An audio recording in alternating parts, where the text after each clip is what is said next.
Permata TV YouTube Indonesia dengan bangga mempersembahkan sebuah storytelling kekinian abad ini, diangkat dari karya besar Esa Mintarja yang sangat populer di masanya, berlatar belakang kisah tanah Jawa masa lampau dengan judul Kisah Api di Bukit Menoreh.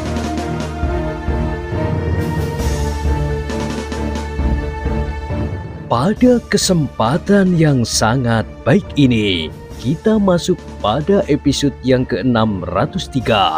Selamat menikmati.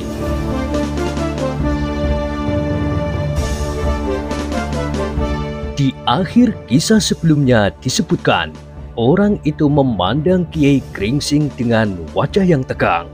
Sejenak ia berdiam diri, seolah-olah ingin meyakinkan siapakah sebenarnya orang-orang yang dihadapinya itu. Baru kemudian orang itu bertanya lebih lanjut. Apakah keperluan kalian ke Jati Anom? Kiai Gringsing maju selangkah. Jawabnya, keperluan keluarga Kisanak. Ya! Tiba-tiba orang itu membentak. Keperluan keluarga atau keperluan apapun, tetapi bukankah kau dapat menyebutnya? Kiai Gringsing mengerutkan keningnya dan tiba-tiba saja Rudito menyela. Benar-benar keperluan keluarga, tidak ada persoalan yang penting. Kami pergi menengok keluarga yang ada di Jati Anom, itu saja. Siapakah keluargamu yang berada di Jati Anom?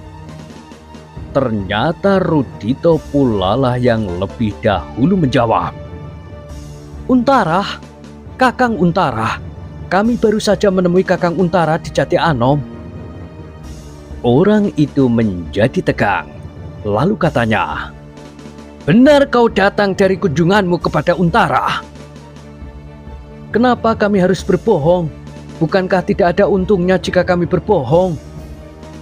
Orang itu termangu-mangu sejenak, namun tiba-tiba ia tertawa meskipun bukan karena kelucuan. Kau mau menggertak aku? Jangan mencoba-coba berbohong. Kau ingin berdiri dengan perisai nama Untara.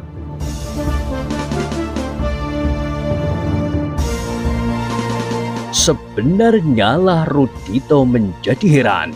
Lalu katanya pula, sebenarnya kami berkunjung kepadanya. Bertanyalah kepada ayah dan kepada kedua kawannya.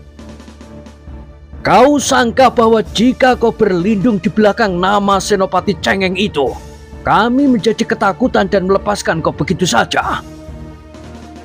Rudito yang kebingungan itu kemudian berpaling kepada Kiai Gringsing.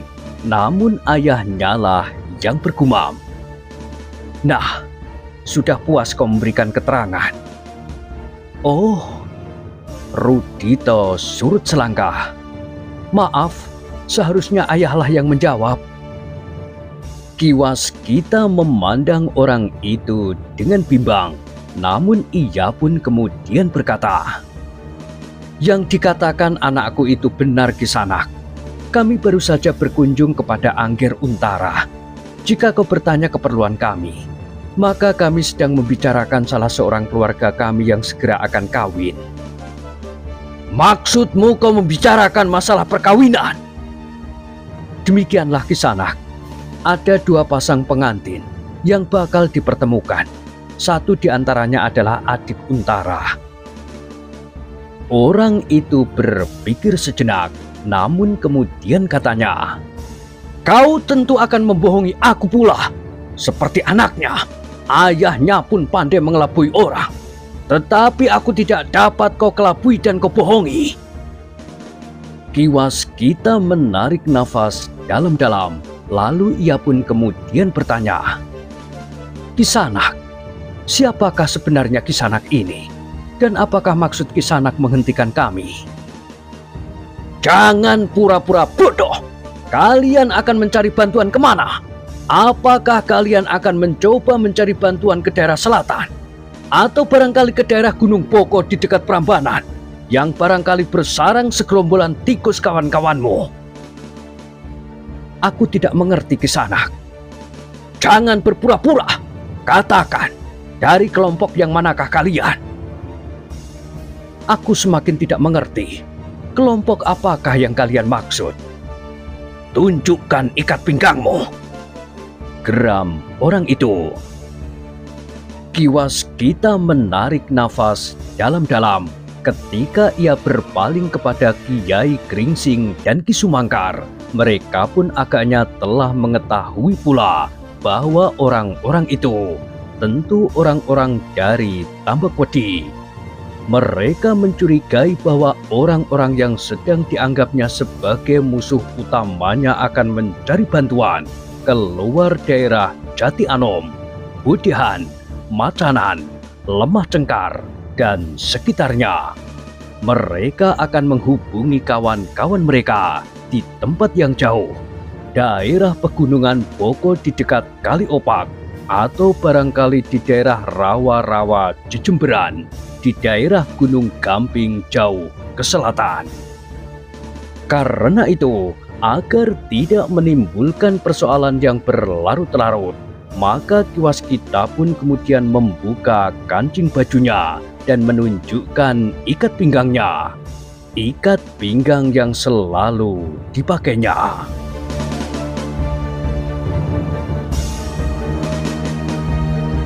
Orang yang menghentikan perjalanan Ki Waskita dan ketiga orang yang bersamanya itu mengerutkan keningnya. Ikat pinggang Ki Waskita sama sekali bukan ikat pinggang dengan ciri-ciri yang mereka kenal sebagai orang yang telah membunuh kawan-kawannya. Ikat pinggang Ki Waskita adalah ikat pinggang yang lain sekali, baik bentuknya maupun bahan yang dibuatnya.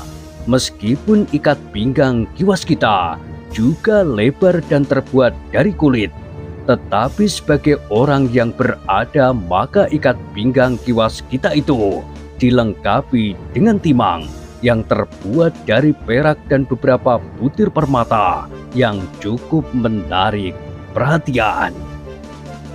Karena itulah, maka perhatian orang itu tiba-tiba saja telah berubah.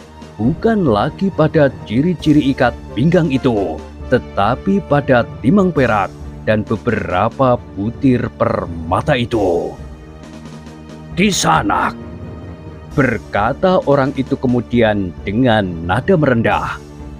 "Baiklah, kalian memang tidak menunjukkan tanda-tanda yang dapat membuat kami curiga. Ciri-ciri yang ada pada kalian pun berbeda dengan ciri-ciri dari orang-orang yang sedang kami cari. Tetapi agaknya kau memiliki sesuatu yang dapat kau pergunakan untuk membantu kami."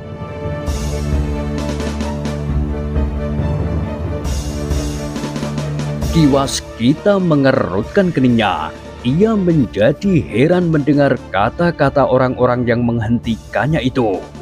Namun seperti Kiai Gringsing dan Ki Sumangkar, maka Ki Waskita pun segera dapat menangkap maksud orang itu. Dan orang itu pun kemudian meneruskan kata-katanya.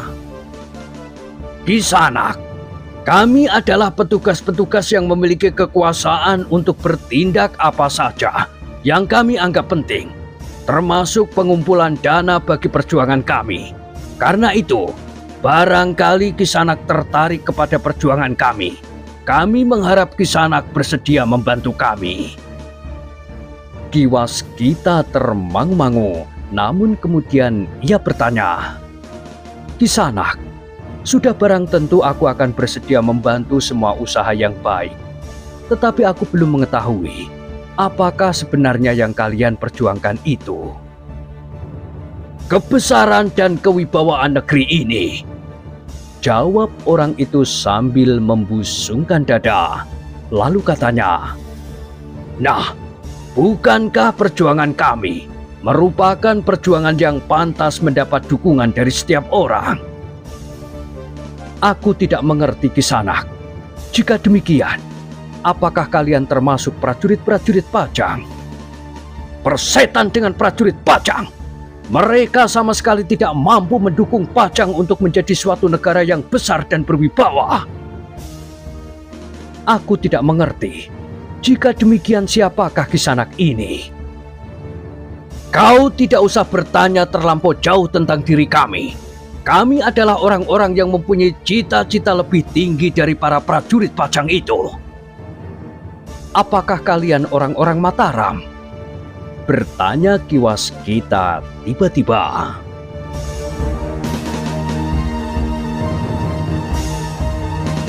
Orang itu mengerutkan keningnya. Lalu katanya, "Aku bukan orang gila yang berpihak kepada Mataram. Apa yang akan dapat dilakukan oleh Juru Martani? Ia tidak lebih dari seorang undagi atau seorang petani yang malas." Ia berhenti sejenak, lalu katanya, "Sudahlah, jangan banyak bertanya. Aku minta kau menyumbangkan ikat pinggangmu itu kepada perjuangan kami." Ki Waskita menarik nafas dalam-dalam. Dugaannya ternyata benar bahwa sebenarnya orang itu hanya menginginkan timang peraknya. "Maaf Kisanak," berkata Ki Waskita. "Aku tidak mempunyai timang yang lain kecuali yang aku pakai ini." "Ayah," tiba-tiba saja Rudito memotong. "Apakah keberatan ayah memberikan timang itu? Ayah akan dapat membeli lagi kelak jika kita sudah pulang." "Ah," desah Ki Waskita. Lalu katanya, "Mungkin kita akan dapat membeli lagi. Tetapi sudah tentu sebelum itu, aku tidak memakai ikat pinggang di perjalanan." "Ayah dapat memakai ikat pinggangku yang aku terima dari Senopati Untara." "Sudahlah, biarlah aku menjelaskan kepada mereka bahwa aku masih memerlukan ikat pinggangku." Rudito termangu-mangu, namun ia tidak dapat memaksa ayahnya untuk mengikuti jalan pikirannya.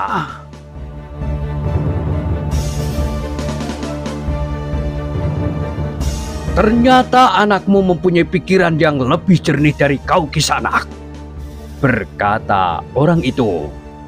"Ia lebih cerdas dan mampu membuat perhitungan. Apapun yang kau lakukan, maka ikat pinggangmu dengan timangnya itu akan jatuh ke tanganku." "Jangan memaksa Kisanak.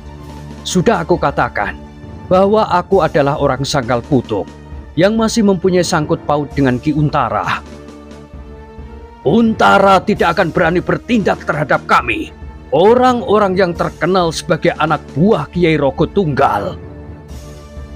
Ki Waskita, Kiai Gringsing dan Ki Sumangkar terkejut mendengar nama itu. Tetapi mereka pun dengan cepat dapat mengerti maksudnya.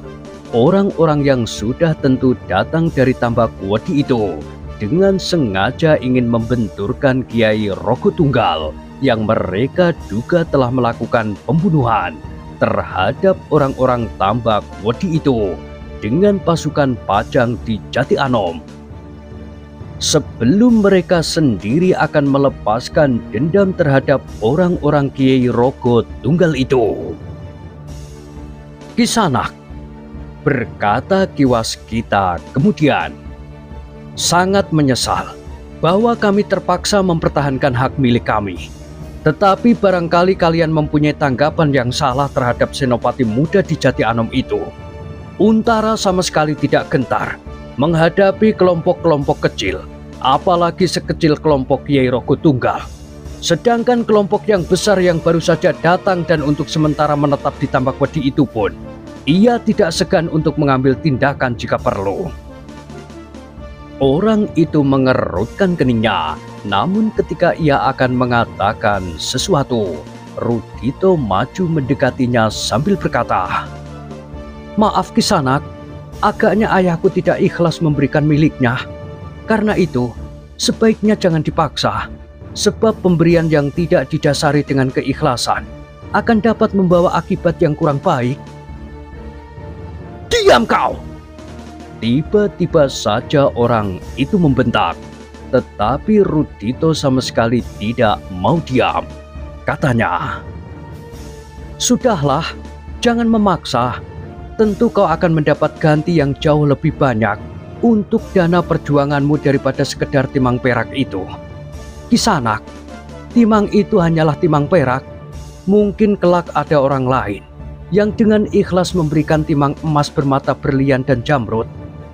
"Tutup mulutmu!" Rudito termangu-mangu, tetapi ia masih berkata, "Cobalah mengerti kata-kataku. Aku pun tidak pernah memaksakan untuk menerima pemberian yang tidak ikhlas seperti itu." Orang itu agaknya telah kehilangan semua kesabarannya. Tetapi Rudito seolah-olah tidak dapat menanggapi keadaan itu. Ia bahkan tersenyum sambil melangkah mendekat. Katanya, "Kami terpaksa minta maaf Kisanak. Ayahku bukannya seorang yang murah hati. Tetapi aku masih berjanji untuk pada suatu saat dapat memberikan sumbangan apapun kepada kalian." Ki Waskita menarik nafas dalam-dalam. Ia kurang mengerti cara berpikir Rudito, tetapi ia yakin bahwa Rudito tidak bergurau. Ia agaknya memang benar-benar ingin memberikan sesuatu. Tetapi timang yang dipakainya sendiri adalah timang yang kurang berharga untuk diberikan kepada orang itu. Tetapi ternyata bahwa orang itu telah salah mengerti. Ia menganggap bahwa Rudito telah dengan sengaja mengejeknya. Dengan demikian kemarahan yang telah memuncak itu bagaikan meledak tidak terkendali lagi.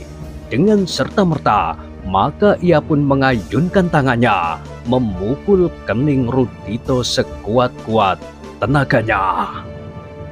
Semua yang menyaksikan pukulan yang tiba-tiba itu terkejut pula. Tetapi yang terjadi itu berlangsung demikian cepatnya, sehingga tidak seorang pun yang dapat mencegah. Apalagi Rudito memang berdiri terlampau dekat dengan orang yang sedang marah itu. Pukulan itu adalah pukulan yang dilandasi oleh kemarahan yang meluap-luap. Karena itu, pukulan itu telah dilontarkan dengan segenap kekuatan. Namun Ki Waskita, Kiai Gringsing, dan Ki Sumangkar yang dengan gerak naluriah telah menyiapkan diri menghadapi kemungkinan yang lebih buruk lagi, menjadi termangu-mangu. Mereka melihat Rudito masih tetap berdiri di tempatnya. Bahkan senyumnya masih saja nampak di bibirnya. Yang justru menyeringai adalah orang yang memukulnya. Tangannya bagaikan telah menyentuh besi baja, sehingga rasa-rasanya jari-jarinya telah berpatahan.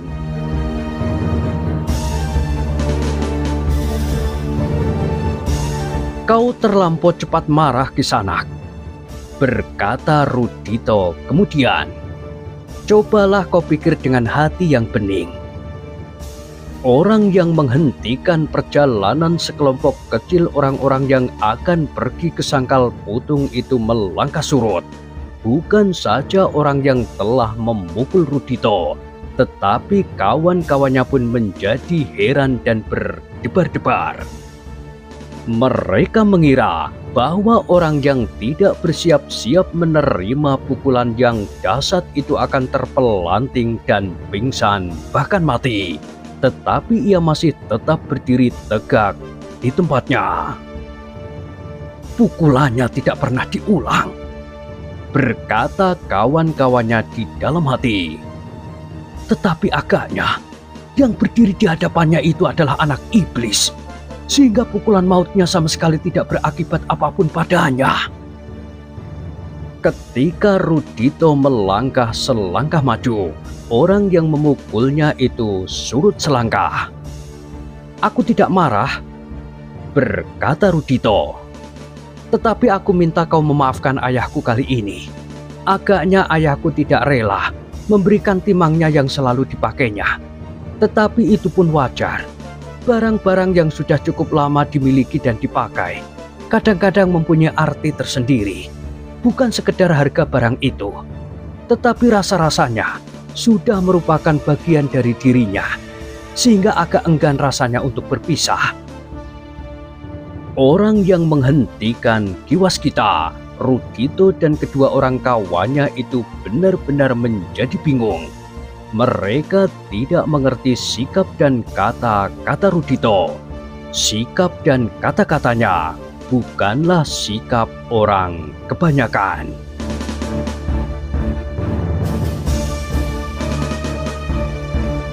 Bukan orang itu dan kawan-kawannya sajalah yang menjadi heran. Kiwaskita, Kiai Gringsing dan Kusumangkar pun menjadi heran pula. Perkembangan Rudito setelah mempelajari ilmu ayahnya dan setelah ia menyadari keadaan dirinya agaknya berbeda dengan perkembangan kebanyakan orang. Apalagi Agung Sedayu yang pernah mengalami keadaan hampir serupa di masa kecilnya. Tetapi Kiwaskita, Kiai Gringsing dan Kusumangkar membiarkan saja Rudito berbuat menurut kehendaknya. Ketiga orang itu memang tidak ingin terjadi benturan di antara mereka dengan orang-orang yang menghentikannya. Jika demikian, maka perkelahian akan segera mulai di Jati Anom. Jika sepercik api telah membakarnya, entah apa sebab dan alasannya. Jika terjadi kematian-kematian berikutnya, maka orang-orang yang menurut dugaan Kiwaskita dan kedua orang kawannya itu datang dari Tambak Wedi akan menjadi semakin marah karena tuntutan dendamnya atas kematian kawan-kawannya di Bulak itu masih belum terpenuhi. Korban berikutnya akan membuat mereka menjadi semakin buas dan liar, sehingga prajurit-prajurit Pajang di Jati Anom akan sangat sulit untuk mengendalikannya. Karena itu, ketika orang-orang yang mencegat perjalanan mereka itu menjadi bingung menghadapi Rudito dan bergeser surut, Kiwaskita dan kedua kawannya hanyalah menunggu apakah yang akan terjadi selanjutnya, meskipun mereka tidak kehilangan kewaspadaan.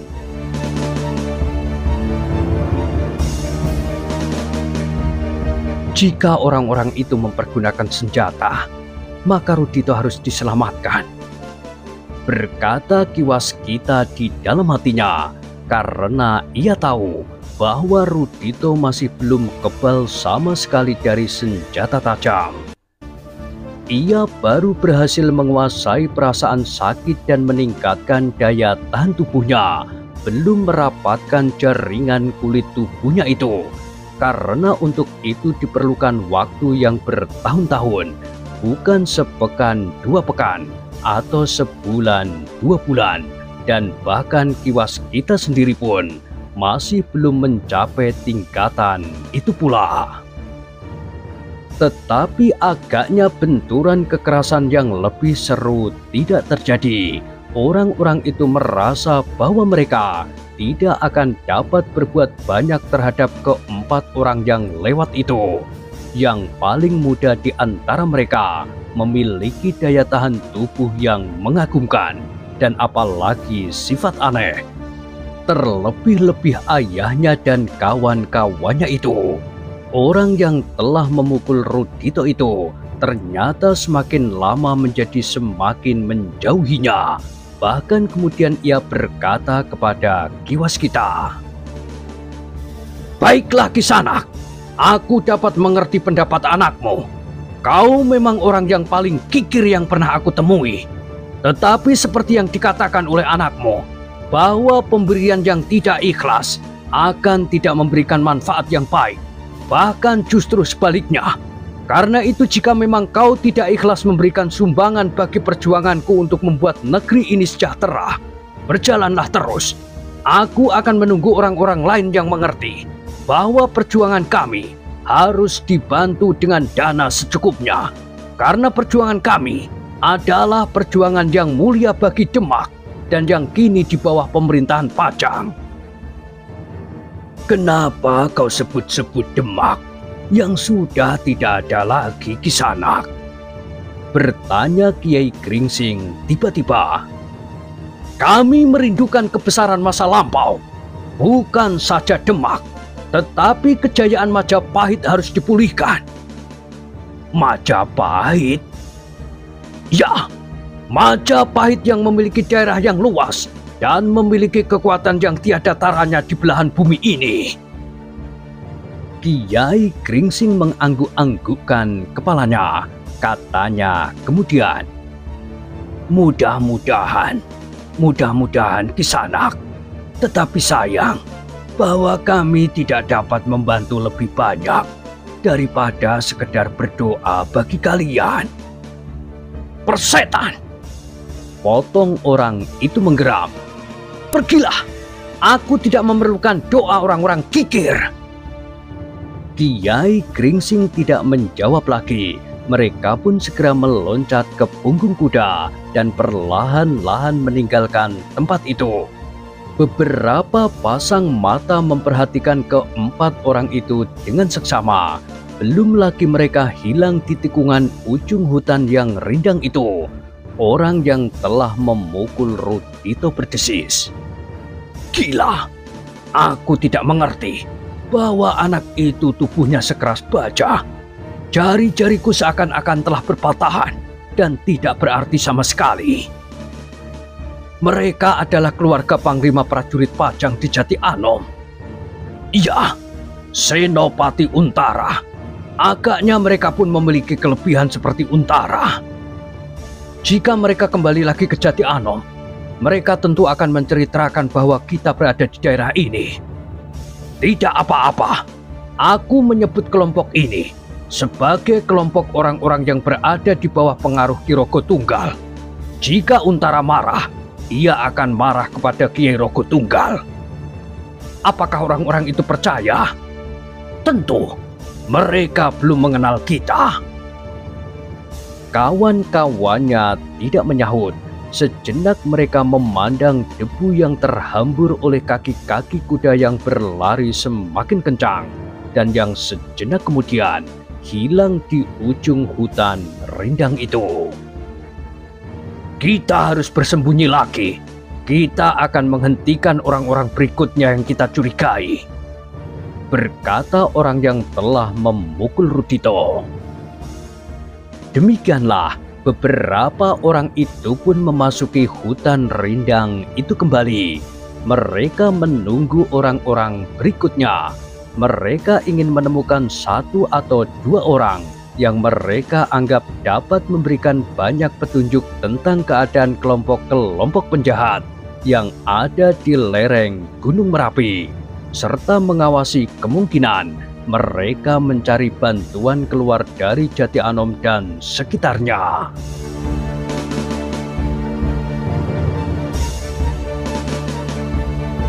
Dalam pada itu, Ki Waskita, Kiai Gringsing, Ki Sumangkar dan Rudito berpacu semakin cepat. Mereka ingin segera sampai ke Sangkal Putung. Agaknya menghadapi keadaan yang berkembang di Jati Anom, Sangkal Putung pun perlu mempersiapkan diri menghadapi segala kemungkinan. Bahkan kademangan-kademangan lain wajib pula mengetahui dan mempersiapkan diri. Meskipun mereka tidak seharusnya membuat penduduknya menjadi cemas dan ketakutan. Tetapi kesiagaan yang demikian perlu sekali, berkata Ki Waskita. Apakah Angger Untara juga berbuat demikian bagi kademangan di sekitar Jati Anom dan di daerah selatan lereng Gunung Merapi? Bertanya Ki Sumangkar. Mungkin pertimbangannya agak berbeda. Untara ingin melepaskan penghuni lereng Merapi dari keterlibatan yang jauh, agar tidak terjadi benturan langsung antara kelompok-kelompok penjahat itu. Terlebih-lebih lagi, yang baru menetap di Tambak Wedi dengan anak-anak muda yang belum siap benar menghadapi mereka. Jawab Kiai Gringsing. Dan di daerah itu, prajurit-prajurit Pajang di Jati Anom tentu dapat bergerak cepat. Desis Ki Waskita. Ki Sumangkar mengangguk-angguk. Ia pun sependapat dengan kedua orang kawannya. Bahkan kemudian ia pun berkata, "Memang mungkin sekali benturan kekuatan di lereng Merapi itu akan mengalir ke bawah. Sebaiknya daerah yang tidak terlampau jauh seperti Sangkal Putung perlu mempersiapkan dirinya. Bahkan mungkin Sangkal Putung dapat mengirimkan beberapa orang untuk memberitahukan kemungkinan serupa itu kepada daerah tetangganya, beranting dari satu Kademangan hingga Kademangan yang lain." Kiai Gringsing menarik nafas dalam-dalam. Seperti lahar yang meluap dari perut Gunung Merapi, maka benturan yang terjadi di lereng itu pun dapat meleleh turun. Jika Untara kemudian bertindak tegas terhadap semua kekuatan tanpa memilih, maka seperti lebah yang disentuh api, akan bertebaranlah kekuatan yang sudah terpecah itu ke daerah di sekitarnya dengan liar dan bahkan menjadi sangat luas. Namun dalam pada itu, sebenarnya lah bahwa selain kelompok yang ditugaskannya pergi ke tempat yang masih diselubungi oleh rahasia, Tambak Wedi dan sarang kelompok yang dipimpin oleh Kiai Roko Tunggal, maka Untara pun telah mengirimkan beberapa orangnya untuk memberitahukan perkembangan keadaan kepada kelompok-kelompok prajurit yang bertugas di beberapa daerah yang terpencar. Dua orang prajurit berkuda berpacu di atas punggung kuda mengawal seorang perwira muda pergi ke Prambanan, Kademangan yang berada di pinggir Kali Opak dan yang mempunyai beberapa persoalannya sendiri. Prajurit-prajurit di daerah ini mempunyai daerah pengawasan yang luas, sehingga dalam keadaan tertentu harus mengelilingi beberapa Kademangan di sekitar Prambanan. Mereka harus mengawasi daerah yang langsung memasuki hutan Tambak Boyo yang nampaknya semakin lama menjadi semakin ramai dan aman. Namun mereka pun harus mengawasi daerah Sambiroto, Cupuwatu, Temu Agal dan sekitarnya.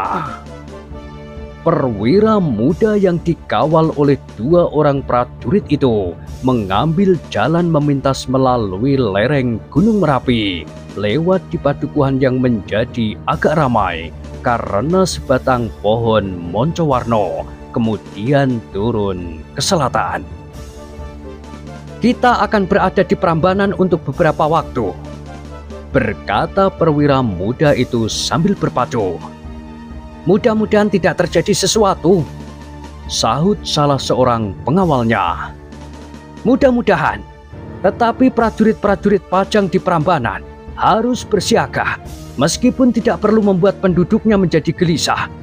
Daerah pegunungan di sebelah selatan Kademangan itu akan mendapatkan pengawasan khusus, karena kadang-kadang masih ada 1-2 kelompok kecil penjahat yang berkeliaran, dan selama itu kita akan berada di antara mereka." Prajurit-prajurit pengawalnya tidak bertanya lagi. Mereka berpacu semakin cepat. Rasa-rasanya mereka memang sedang melalui daerah yang cukup gawat sebelum mereka menuruni lereng Gunung Merapi di sisi selatan, menembus hutan yang tidak terlampau lebat.